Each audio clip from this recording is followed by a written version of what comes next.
मेरा नाम देवशंकर नवीन है। मैं जवाहरलाल नेहरू विश्वविद्यालय भारतीय भाषा केंद्र में प्रोफेसर हूँ। क्रम हो रहा है जी। इसके बारे में बताइए आप।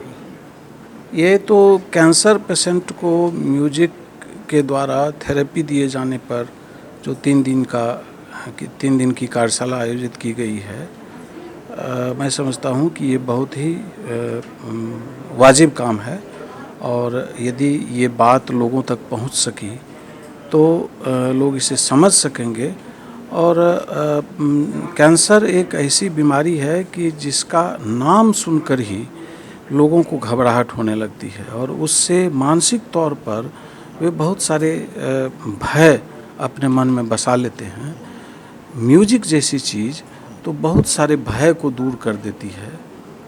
और इस क्रम में यदि इस विषय पर, जो कि अब तक बहुत गंभीरता से इस पर शोध नहीं हुआ है, तो कुछ विद्वान इसमें जुड़े हैं और जुटे हैं, वे इस पर बहस करेंगे और कोई इसके लिए प्रामाणिक बात सामने आ सकी और वह जनता तक जाएगी कि संगीत से भी किसी मनुष्य की बीमारी दूर हो चाहे ना हो, लेकिन उसका जो मानसिक आतंक है वह तो निश्चय ही दूर होता है। तो और इस क्रम में मनुष्य भय से जब मुक्ति चाहता है, मुक्ति पाता है, तो बीमारी पर भी विजय करने की इच्छा हो जाती है। तो इस रूप में मैं समझता हूँ कि ये बहुत ही वाजिब विषय पर वाजिब समय में अच्छी पद्धति के साथ ये कार्यशाला शुरू हुई है और इस कार्यशाला के अच्छे परिणाम की मैं कामना करता हूँ। सर, जो इस कार्यक्रम हो रहा है उसके प्रणेता जी.एन. कर्ण साहब थे, उनके बारे में आप क्या कहेंगे?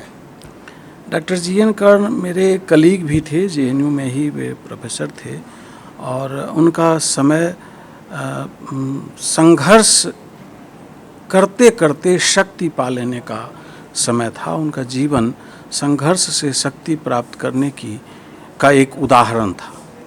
और उन्होंने जो ज्ञान के क्षेत्र में न केवल सामान्य छात्राओं के लिए, बल्कि जो डिफरेंटली एबल्ड, जो जिन्हें दिव्यांग कहा जाता है, उन सब के समर्थन के लिए पूरे देश में और जवाहरलाल नेहरू विश्वविद्यालय कैंपस में तो खासकर बड़ा काम किया है।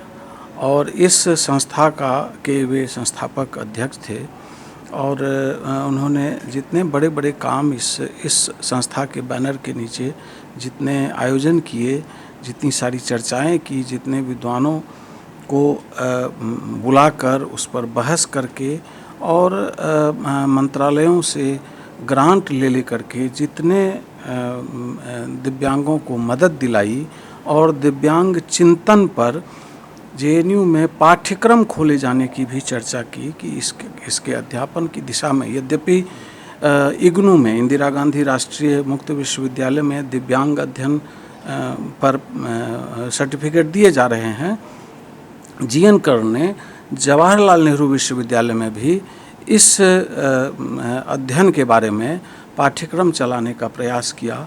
अभी मुझे मालूम नहीं है कि मंत्रालय, यहाँ विश्वविद्यालय से मंत्रालय तक पहुँचने के रास्ते में कहाँ पर वह योजना है।